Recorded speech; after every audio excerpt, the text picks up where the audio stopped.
وعليكم ورحمة الله وبركاته. نحمده ونستعينه ونستغفره ونؤمن به ونتوكل عليه ونعوذ بالله من شرور أنفسنا ومن سيئات أعمالنا. من يهده الله فلا مضل له ومن يضلله فلا هادي له. ونشهد أن لا إله إلا الله وحده لا شريك له. ونشهد أن سيدنا وحبيبنا ومولانا محمد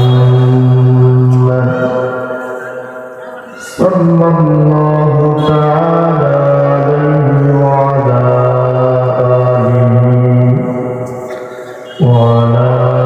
آله وأصحابه وبارك وسلم تسليما كثيرا كثيرا. أما بعد فأعوذ بالله من الشيطان الرجيم. بسم الله الرحمن الرحيم.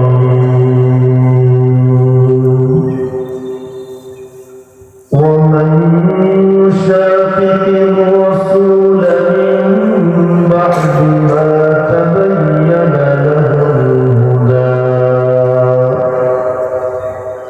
ويتبع غير سبيل المؤمنين نوله ما تولى ونصله جهنم وساءت مصيرا. آمنت بالله صدق الله مولانا العظيم. وقال النبي صلى الله عليه وسلم من تشبه بقوم فهو منهم. وصدق رسوله النبي الأمي الكريم. ونحن على ذلك لمن الشاهدين والشاكرين والحمد لله رب العالمين.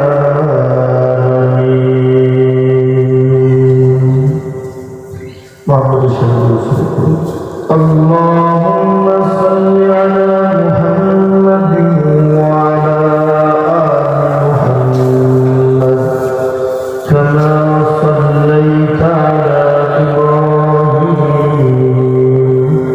وعلى آل إبراهيم إنك حميد مجيد.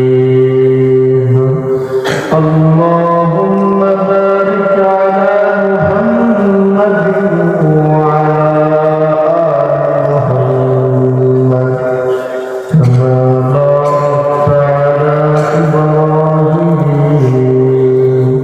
وعلى آل إبراهيم إنك حميد مجيد.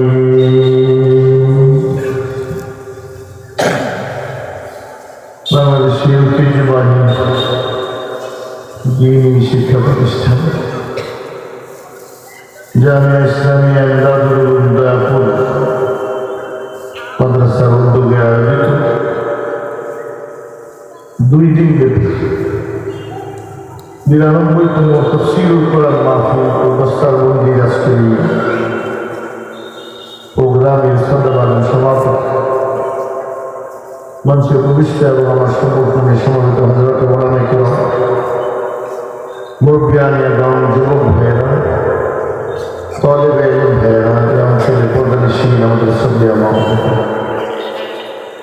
আল্লাহ রাব্বুল ইজ্জত ওয়াল জালালের শাহী দরবারে অসংখ্য অগণিত এবং অপরূপ শুকর আদায় করি যে ধরনের মালিক এই ইলমের কারণে, ইলমের বাগানে যেখানে 24 ঘন্টা আল্লাহ কালাম তেলাওয়াত হয়, রাসূল করিম সাল্লাল্লাহু আলাইহি ওয়াসাল্লামের হাদিস শরীফ তেলাওয়াত হয়,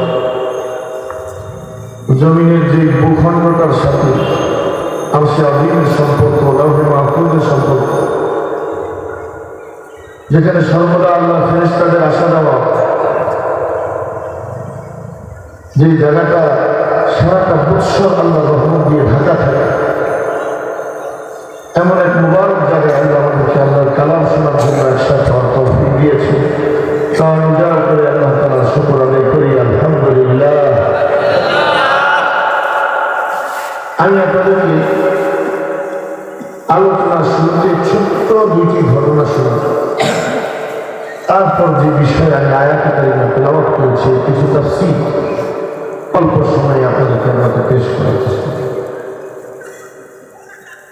সর্বপ্রথম আল্লামা তিবি রহমতুল্লাহ মিশকাত শরীফের শারে ব্যাখ্যা করেন, বহুত বড় মুহাদ্দিস ছিলেন, ফকিহ ছিলেন। ওনার থেকে বিশ্ববিখ্যাত মুহাদ্দিস আলী ইবনে সুলতান আল কারি, যাকে মোল্লা আলী কারি হিসাবে দুনিয়াবাসী ছিলেন, উনি ওনার আল-মিরকাত ফি শারহিল মিশকাতের মধ্যে ঘটনা নকল করেছেন যে মূসা আলাইহিস সালাতু ওয়াস সালাম একটা নির্দিষ্ট রঙের, নির্দিষ্ট ঢঙের পোশাক পরতেন। ওনার টুপিও একটা নির্দিষ্ট ধরনের ছিল, ওনার পোশাকও একটা নির্দিষ্ট ধরনের ছিল। আল্লাহ পক্ষ থেকে যেমন নির্দেশনা ছিল, ওনার পোশাকও তেমন ছিল। তো আমাদের সমাজের মধ্যে দেখবেন কিছু লোক আছে অন্যকে নকল করতে পারে, তার সামনে কেউ যদি কথা বলে তো সে 2 মিনিট পরে ওই লোকটা কিভাবে কথা বলছে না নকল করতে পারে। এটা একটা বিশেষ যোগ্যতা। তো ফেরাউনের বংশের মধ্যে একজন লোক, সে মূসা আলাইহিস সালাতু ওয়াস সালামকে বিদ্রুপ করার উদ্দেশ্য, ঠাট্টা করার উদ্দেশ্য, মূসার টুপির মতো টুপি, হযরত মূসা আলাইহিস সালাতু ওয়াস সালামের জামার মতো জামা, ওনার জুতার মতো জুতা, ওনার পায়জামার মতো পায়জামা, এগুলো সব লাগিয়ে মূসা কেমনে কেমনে মানুষকে দাওয়াত দেয়, এগুলো ফেরাউনের বসে বসে দেখাইতে। তো ফেরাউনের মন্ত্রী পরিষদ খুব মজা পেত, এই মূসা মানুষকে দাওয়াত দেয় কেমন তো দেখে, মূসা মানুষকে তাওরাত শোনায় কেমনে দেখাইতে, মূসা নামাজ পড়ে কেমন দেখে। তো ফেরাউনের বাহিনী এগুলো দেখে দেখে মজা নিত, আনন্দ। এখন ফেরাউনের বাহিনীকে যখন রব্বুল আলামিন ভয়াবহ সিদ্ধান্ত নিলেন, ইচ্ছা তো আপনাদের সবাই জানা, মূসা আলাইহিস সালাম বনী ইসরাঈলকে নিয়ে যখন রাতের অন্ধকারে গোপনে মিশর ছেড়ে রওনা করেছেন, হেজাজের ভূমি, সামনে বাধা লোহিত সাগর। বেশ কিছু সময় অতিবাহিত হওয়ার পর ফেরাউনের বাহিনী ত্যাগ পেয়ে গেছে, মূসাকে পুরা বনী ইসরাঈলকে নিয়ে চলে যাচ্ছে। কারণ মূসার বংশের বনী ইসরাঈলের লোকগুলোকে দীর্ঘদিন ধরে ফেরাউনের বাহিনী জোর জবরদস্তি করে গোলাম বাড়ি বানায় গেছে, তাদের উপর অকথ্য নির্যাতন করত, জুলুম করত। তো আল্লাহ তাআলার নির্দেশে মূসা আলাইহিস সালাম এদেরকে আল্লাহর হুকুমে মুক্তির পথ দেখানোর জন্য এদেরকে নিয়ে রাতের অন্ধকারে মিশর ছেড়ে দেওয়া হলো। আমার ভাইরা, যখন লোহিত সাগরের সামনে গিয়ে পৌঁছালেন, সামনে অথই পানির সাগর, আর পিছনে লক্ষ লক্ষ সৈন্যের ফেরাউনের বাহিনী, লক্ষ লক্ষ সৈন্য সম্বলিত আধুনিক তৎকালীন জমানার সর্বাধুনিক অস্ত্র শস্ত্র সজ্জিত বিশাল বাহিনী। আর ওই লোহিত সাগরের 2 ধারে উঁচু উঁচু পাহাড়, যারা কষ্টলার গেছে যে সমুদ্র এদিকে আর এদিকে উঁচা উঁচা পাহাড়, এগুলো বেয়ে কোনো মানুষের পক্ষে উঠা সম্ভব না, এত উঁচা উঁচা পাহাড়। এখন মুসা আলাইহিস সালামের সঙ্গীরা মুসাকে বলছিলেন, ইন্না